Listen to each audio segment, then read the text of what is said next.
नमो नमः। आज हम कथाशतवल्लरी पुस्तक जो कि डॉक्टर जनार्दन हेगड़े जी ने लिखी है उसकी 7वीं कहानी, 7th जो कहानी है महामूर्ख है, महामूर्ख को पढ़ते हैं और इसको आगे बढ़ाते हैं अपने कारवा को। पूर्वम ध्यानचंदः नाम वणिक आसीत। पुराने समय में ध्यानचंद नाम का एक वणिक था। सह जिज्ञासु भगवत भक्त च, वह जिज्ञासु था और भगवत भक्त भी था। सह प्रतिदिनं स्नानादिकं समाप्य भगवतः पूजां कृत्वा आपणं गच्छति स्म। सह वह प्रतिदिनं हमेशा स्नानादि समाप्त करके भगवतः भगवान की पूजां कृत्वा पूजा करके आपणम गच्छति स्म, बाजार जाता था। मध्याह्न पर्यंतम आपणम चालयति स्म, दोपहर तक वो अपनी दुकान चलाता था। अपराहम तु सह ध्यान भगवत कार्यादि भी यापयति स्म, दोपहर में वह भगवान के ध्यान में अपना समय बिताता था। कदाचित नगरस्य महाश्रेष्ठी लक्ष्मीपति तम स्वगृहम् आन्य तस्य शिरसि एकं शीरस्त्रं निधाय अवदत्।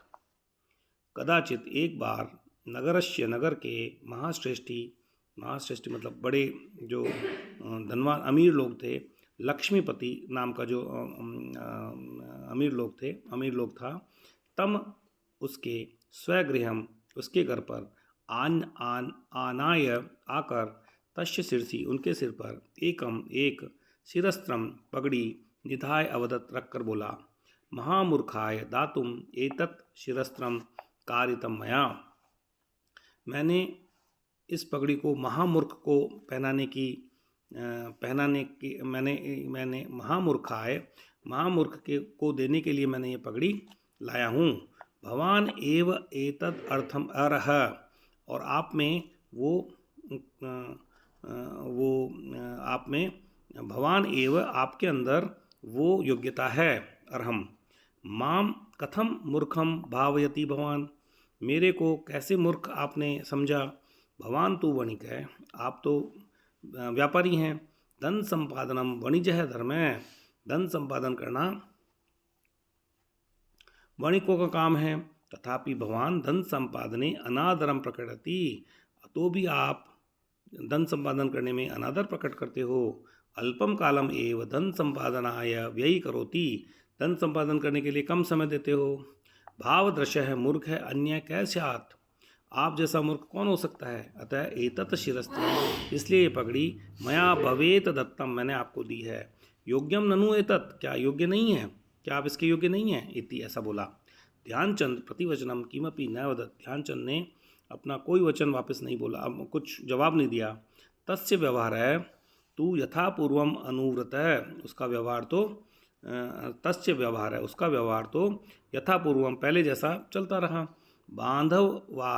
बांधवादयः अपि तस्य मूर्खतां पुनः पुनः उल्लिखन्त उपहासन, उसके जो भाई बंद थे वो भी तस्य उसकी मूर्खता पर बार बार उल्लेख करके उस पर हंसते थे।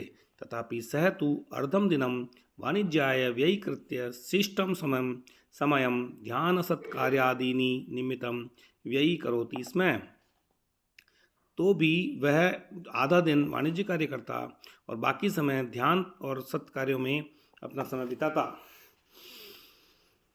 अथ कदाचित लक्ष्मीपति अस्वस्थ जाता है, एक बार कभी लक्ष्मीपति अस्वस्थ हो गए।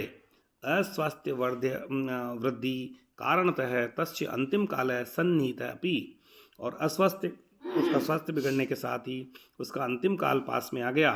तब तम द्रष्टुम, उसको मिलने के लिए गतः ध्यानचंद अपृच्छत्, उससे मिलने जब ध्यानचंद गया तो उन्होंने पूछा, महोदय परलोके सुखवासाय विशेष व्यवस्थां परिकल्पयितुं कोपि प्रेषितः ननु भवता, क्या आपने दूसरे लोक में सुख सुविधाओं के व्यवस्था करने के लिए किसी को भेजा कि नहीं भेजा। किम एतत् पृच्छति भवान ध्यानचंद्रवर्य इति साश्चर्यम अपृच्छत लक्ष्मीपति। ऐसा क्यों पूछ रहे हो ध्यानचंद, उसने आश्चर्य से पूछा, लक्ष्मीपति ने आश्चर्य से पूछा।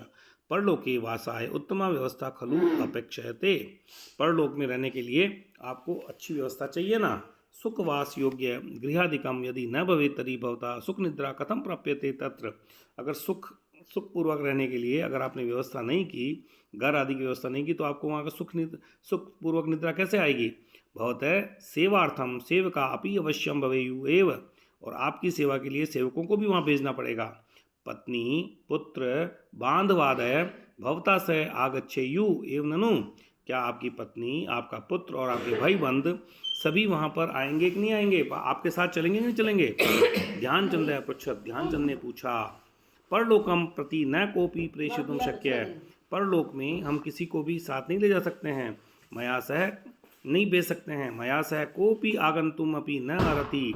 मेरे साथ कोई भी मेरे साथ नहीं आएगा। बंधु बांधवा संपत्ति वाणिज्यम इत्यादिकम किमपि नेतुम अपि न शक्यम। भाई बंध संपत्ति और व्यापार आदि में से किसी को वहाँ पर नहीं ले जा सकते हैं। एकाकितया एव गंतव्य मया, मैं अकेला ही जाऊँगा। एवं ऐसा तरी एतत् शिरस्त्रम धर्तुम भगवान एव योग्य है। अगर ऐसा है तो इस टोपी को पहनने के लिए आप सबसे योग्य हो। इति वदन ध्यानचंद स्वशीर्षि स्थितम शिरस्त्रम लक्ष्मीपति शिरसि स्थापितवान। और ऐसा कहकर अपने ध्यानचंद ने अपने सिर पर जो पगड़ी रखी थी उसको उतारकर लक्ष्मीपति के सिर पर स्थापित कर दी। कि मैं तत्क्रियते मित्रम, आप ऐसा क्यों कर रहे हो दोस्त। आश्चर्य पृष्ठवान लक्ष्मीपति ने आश्चर्य से पूछा। तदा ध्यानचंद अवदत्, तब ध्यानचंद ने बोला परलोकम प्रति किमपि नेतुम न शक्यते इति जानता। परलोक में तुम कुछ भी नहीं ले जा सकते हो, ये तुम जानते थे। अपि जानते हुए भी भवता आजीवनम धनम संपादितम, आपने पूरे जीवन खाली धन ही संपादित किया है। किंतु इदानीम न धनम उपकरोति न वा उपकुर्वन्ति बांधव पुत्र पत्न्यादय। अब इदानीम किंतु इस समय न धनम उपकरोति, न तुम्हारा धन साथ दे रहा है, न वा उपकुर्वन्ति, न ही तुम्हारे बंधु पुत्र पत्नी आदि साथ दे रहे हैं।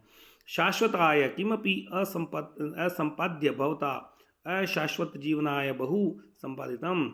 शाश्वताय किमपि असंपाद्य, जो चीज़ शाश्वत है उसके लिए आपने कुछ नहीं किया और पूरे जीवन भर अशाश्वत चीज़ों के लिए आपने संपादित किया। किम एतत् मूर्खतायै न, क्या ये महामूर्खता नहीं है। अतः मत अपि आधिक्येन मूर्ख है भवान एव, इसलिए मत मतलब मेरे से भी मत मेरे से भी अपि मतलब भी आधिक्येन अधिक मूर्ख भवान एव आप हो। तस्मात् एतत् शिरस्त्र भवते अर्पितम मया, इसलिए ये पगड़ी वापस मैंने